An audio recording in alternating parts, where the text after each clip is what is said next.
Policy की इसे चीज़ बताई जाए, इसको समझ आ सकती है, अंडरस्टैंड कर सकता है। तो जो क्वेश्चन बना होगा ना वो इस बेस पे बना होगा कि आप उस पॉलिसी की जो मेन पॉइंट है ना, मेन थीम है, उसको समझ सकें। ठीक है, ये ईमेल लिखने का जो मेन मकसद है ना आप वो समझ सकें, तो वो आपने इस चीज़ को अपने ट्रेंड करना है। ठीक है, जो सी पार्ट है ना वो है, उसमें आर्टिकल्स होते हैं, मैंने पहले भी बता दिया कि वो हेल्थ केयर रिलेटेड आर्टिकल होंगे, आपके 2 आर्टिकल होंगे, तो उसके आपके क्वेश्चन होंगे। लिसनिंग का जो है उसका भी ए बी सी पार्ट। ठीक है, ए के अंदर 2 टेस्ट होंगे जो कि 12-12 नंबर के होंगे, और जो बी के होंगे उसके अंदर 6 टेस्ट होंगे। ठीक है, सेम लाइक बी। और उसका ये है कि वो क्वेश्चन जो होंगे ना उसमें 6 क्वेश्चंस के अंदर मोस्टली जितने भी आपके वो मेडिकल हैंडओवर होते हैं, जैसे हम एक हैंडओवर दे रहे होते हैं ना नर्स का, कोई डॉक्टर जो होता है वो आके आपको इन्फॉर्मेशन दे रहा था, उसकी बेस पे वीडियोस बनी होंगी। ठीक है, आपको जब लिसनिंग प्रैक्टिस करवाई जाएगी ना, जैसे फॉर एग्जांपल हम डिपार्टमेंट के अंदर आप हैंडओवर देते हैं ना, तो वैसा इंग्लिश के अंदर ट्रांसलेशन हो रही है कि एक नर्स दूसरी नर्स को हैंडओवर दे रहा होगा, एक कंसल्टेंट है वो ऑर्डर दे रहा होगा। ठीक है, तो आपने सुनने की कंसंट्रेशन ऐसे बनानी है कि आप उनकी जो क्वेश्चन की टाइप होगी ना उसके अंदर जो जिस्ट है, जो पर्पस है, जो डिटेल है, जो फंक्शन बताया गया है, उसको आइडेंटिफाई करना है। ये समझ आ गई ना कि बी के अंदर, लिसनिंग बी के अंदर, सिस्टर सुनिएगा आपके लिए स्पेशल, लिसनिंग बी के अंदर नॉर्मली हैंडओवर, डिस्कशंस या कोई ट्रेनिंग और या कोई ब्रीफिंग। जैसे आपको पता है मोस्टली जो अच्छे हॉस्पिटल अगर किसी चीज़ को फील किया तो मॉर्निंग में ना ब्रीफिंग देते हैं। हमारे वार्ड में भी इधर हर जगह पे ये होता है कि वो ना कोई जैसे इन्फेक्शन कंट्रोल का राउंड होना है तो सिस्टर क्या करती है कि सुबह सर को बताती है कि ये चीज़ें आती हैं, आपने ये रिवाइज करनी है, इसे कहते हैं ब्रीफिंग। ठीक है, तो वो जो ऑडियो चल रही होगी ना वो माइट भी कोई ब्रीफिंग हो किसी भी चीज़ की, किसी डिजीज़ की, किसी अपडेट की, कोई प्रोसीजर की, कोई नई मशीन आई है उसकी, कोई इक्विपमेंट आया नया उसकी। तो आपको ये सबसे पहले अंडरस्टैंड लिसनिंग का आपको ये पता है कि इस तरह के क्वेश्चन आ रहे हैं, और उसमें फिर सुनना क्या क्या वो आपको वक्त जब आपकी ये टेक्निक को डेवलप किया जाएगा तब आपको बताया जाएगा। ठीक है, जो सी होता है उसके अंदर 2 किस्म के एक्सट्रैक्ट होते हैं। ठीक है, जो ऑडियो चल रही होती है, वो जो ऑडियो होती है ना उसके 12 क्वेश्चन होते हैं। ठीक है, जो ओईटी का सबसे मुश्किल पार्ट है ना वो है लिसनिंग सी।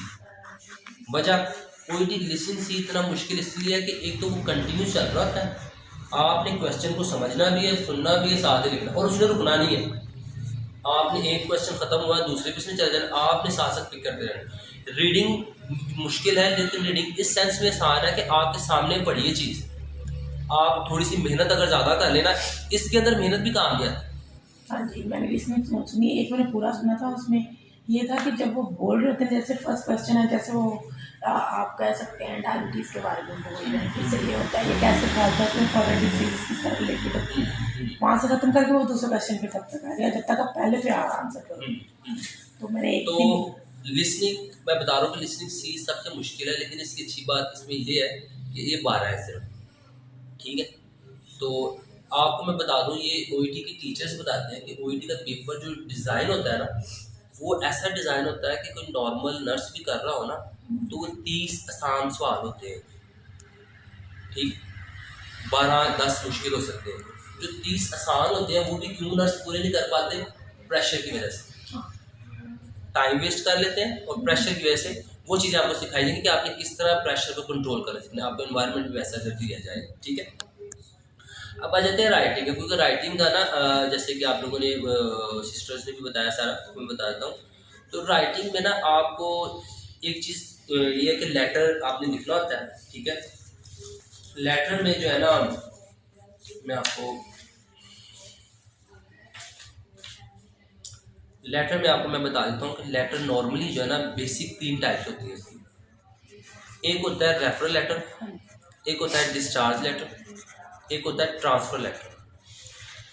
जो रेफरल लेटर होता है ना वो नॉर्मली लिखा जाता है कम्युनिटी नर्स को, फिजियोथेरापिस्ट को, जनरल फिजिशियंस को, ऑक्यूपेशनल थेरापिस्ट को। जो डिस्चार्ज लेटर होता है ना वो रिटायरमेंट होम, जैसे उधर रिटायरमेंट होम बहुत ज़्यादा होते हैं ना जहाँ पे लोग जाके रहते हैं बाद में, जनरल फिजिशियंस को डिस्चार्ज लेटर लिखा जा सकता है, या ट्रांसफ़र लेटर, वो जो है कम्युनिटी नर्स और हॉस्पिटल नर्स को लिखा जाता है। अब इसमें फर्दर 2 टाइप्स और हैं, जिस तरह डिस्चार्ज बैक, ठीक है, ये मैं आपको बाद में सिखाऊंगा, अभी सिर्फ नाम देखिए। डिस्चार्ज बैक लेटर है, देखिए refer discharge back later, refer discharge back. इसका मतलब ये है कि एक पेशेंट जो था ना वो कहीं जाके दाखिल हुआ, ठीक है, अब वो रेफर हुआ है डिस्चार्ज होने के बाद दोबारा अपने फिजिशियन के पास। इन सब चीज़ों में, हाँ, इन सब चीज़ों में जो सीखने वाली चीज़ होगी ना, आपने जो राइटिंग के अंदर है ना, राइटिंग का भी आगे मैं आपको बता रहा हूँ कि ये इसके अंदर है 6 टाइप्स होती हैं जो आपको असेस करते हैं, जिनसे आपको नंबर देते हैं, ठीक है।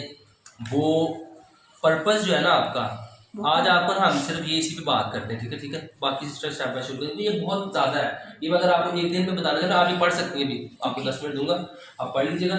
अभी जो मैं आपको चीज़ सिखाता हूँ ना, वो ये है, बता देता हूँ आपकी क्लैरिटी के लिए। एक तो सिस्टर ये फोटो कापी लेके ना आपने अपने पास रख लेंगे, ये है राइटिंग क्राइटेरिया। ये इससे पहले कभी आप लोगों ने देखा? मैंने देखा? मैं जे की वीडियो अक्सर देख ली। अच्छा, और ये स्पीकिंग है, ये आप लोगों ने देखा? ठीक है। आज हमारा जो बेसिक टास्क है ना, वो ये है कि हमने समझना है कि ओईटी के नंबर मिलते कैसे, ठीक है। जैसे आप पेपर देते होंगे नर्सिंग के कोई भी, तो आपको पता है 40 मल्टीपल चॉइस क्वेश्चन आते हैं, 60 नंबर के कितने आते हैं? सब्जेक्टिव क्वेश्चन, शॉर्ट क्वेश्चन होते हैं। तो आप जेहन में सोच लेते यार अगर मैंने 35 इसमें से ले लिया ना, तो इसमें से तो मेरे 10 आ ही जाना, मैं 45 वाला पास हो जाऊँगा, ठीक है। अब राइटिंग में अगर आपने पास होना है ना, राइटिंग टफ बहुत है, क्योंकि उसको जितना टफ आप बनाएंगे ना, क्योंकि हमारी बेसिक नहीं इतनी स्ट्रॉन्ग होती, हमारी आदत नहीं होती इतनी लिखने की या बोलने की, ठीक है, इंग्लिश बोलने की और इंग्लिश लिखने की।